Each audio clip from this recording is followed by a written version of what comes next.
Hi friends, నమస్తే and welcome to Surya tunes.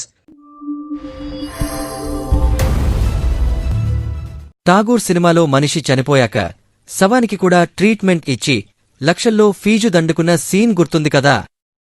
Doctor ఏం పర్వాలేదు, ఇంతకుముందు ఊపిరి తీసుకోవటం కూడా కష్టంగా ఉండేది, ఇప్పుడు ఊపిరి బాగానే తీసుకుంటున్నారు.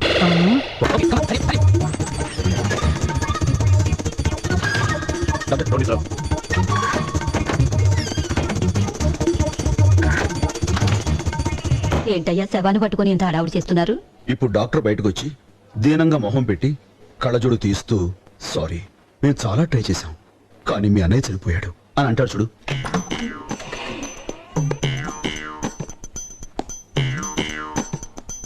సారీ మేము చాలా ట్రై చేశాం కానీ మీ అన్నయ్య చనిపోయాడు. ఇప్పటికి మీరు 3 లక్షలు ఖర్చు పెట్టారు, మిగతా 2 లక్షలు పే చేసి బాడీని తీసుకెళ్ళండి.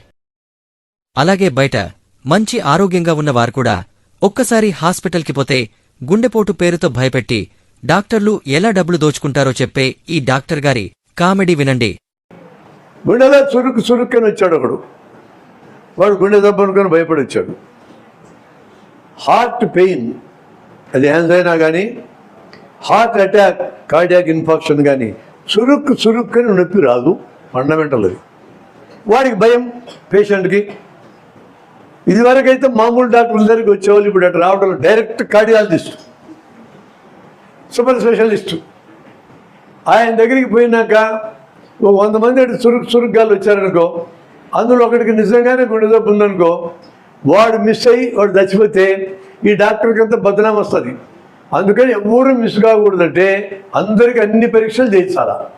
ఈసీజీ, ట్రెడ్మిల్లు, ఇకో, కరోనా యాంజియోగ్రామ్ మొత్తం 5-6 వేలు వాయించి పడేస్తే అప్పుడు ఈడికి తృప్తి, పెద్ద చాటభారతంలాగా రిపోర్ట్లు వస్తాయి, ఆయనకి తృప్తి.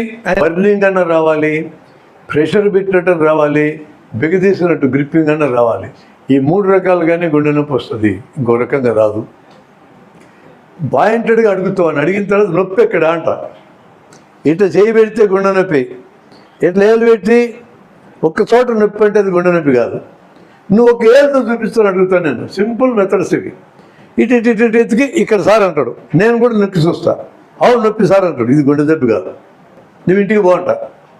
నాకు 100 రూపాయలు కన్సల్టేషన్ ఇచ్చేటోళ్ళు 2 ఏళ్ళ క్రితం. ఇదేం సార్, నేను 100 కిలోమీటర్ల నుంచి వచ్చి గుండె జబ్బు అనుకుని భయపడి నీ దగ్గరికి వస్తే ఇంటికి బాగుంటావు, నువ్వేమి డాక్టర్వి, నీకు వైద్యం రాదా అని అనుకుంటాడని చెప్పి నేనేమనుకుంటా, వాడికి ఒక 3,000 రూపాయల పరీక్ష అట్లా తయారైంది మన వృత్తి. మీరు ఆశ్చర్యపోవద్దు చూసి.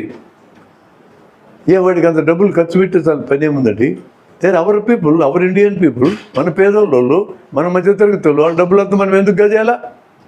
నవ్వుకుంటూ వస్తాడు ఆయన, మన నాగేశ్వరరావు నవ్వుకుంటే ఏం సార్ నవ్వుతున్నాట, ఏం బాగుండే సార్ నేను అంటాడు ఆయన. ఎంత నీ వయసు అంటే 60 ఏళ్ళు అంటాడు. 60 ఏళ్ళు వచ్చినాక నవ్వేదేం సార్, పరీక్షలు నేను చేయించుకున్నావా అంటాను నేను.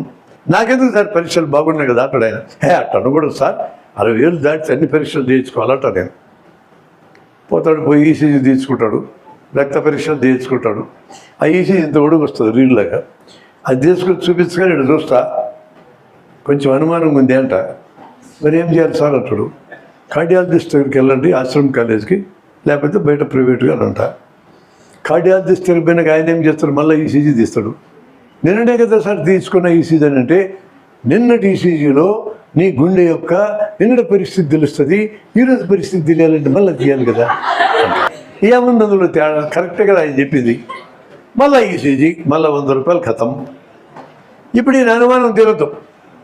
కొరోనరీ యాంజియోగ్రామ్ తీసుకోవాలి సార్, పెద్ద సెంటర్కి వెళ్ళి క్యాథ్ ల్యాబ్కి వెళ్ళి తీసుకోవాలంటాడు, 10,000.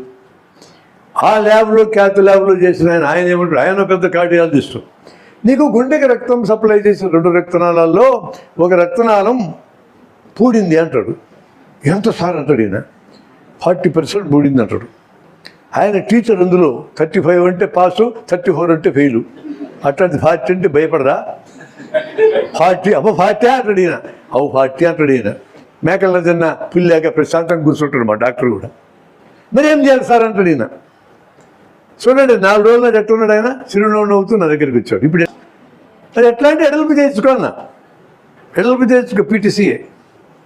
మరి చేయి సార్ అన్నాడు ఆయన. 1,00,000 తెచ్చుకో అన్న. ఆయన వెళ్తున్నాడు, 1,00,000 ఎక్కడ అప్పు చేయాలని. ఏదంటే వాడు వెనక్కి పిలిచి అది ఒక చోట బ్లాక్ ఉంటుందో 2-3 చోట్ల ఉంటుందో అన్ని వెడల్పు చేయాలా? వెడల్పు చేసినాక మరలా బూడిపోకుండా స్టెంట్ బిగించాలా? 2 స్టెంట్ ఫారిన్ ఏమంటావా ఇండియాది ఏమంటావా? ఫారిన్ అయితే 1,30,000, ఇండియాది అయితే 30,000. ఏది ఏమంటావు అని అడుగుతాను నేను. ఏది వేయాలా? కరెక్టే చెప్పినారు. నాకు తెలుసు ఫారిన్దే మీరు చెప్తారని తెలుసు నాకు.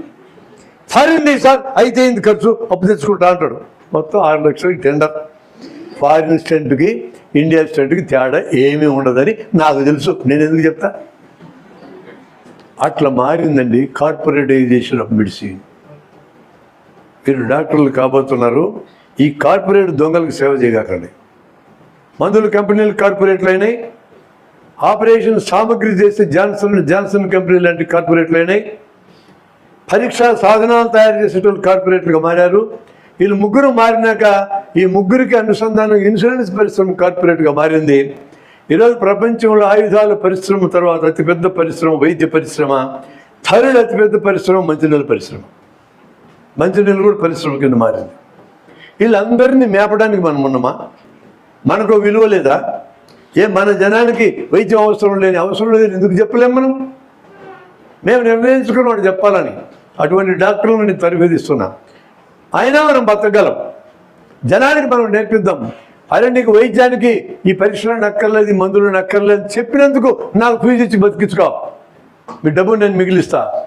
ఈరోజు మన రైతులు అప్పుల పాలవుతున్నారు. అందులో 40% అప్పులు వైద్యం మీద, వాళ్ళ పిల్లల విద్య మీద. విద్యాలయాలు బాగు చేసుకుంటే, వైద్యాలయాలు బాగు చేసుకుంటే డబ్బంతా మన రైతులకు మిగులుతుంది. ఇప్పుడు 4 లక్షల మంది ఆత్మహత్యలు చేసుకున్నారు మన రైతులు. అవసరమా? Please like, share and subscribe Surya Toons YouTube channel.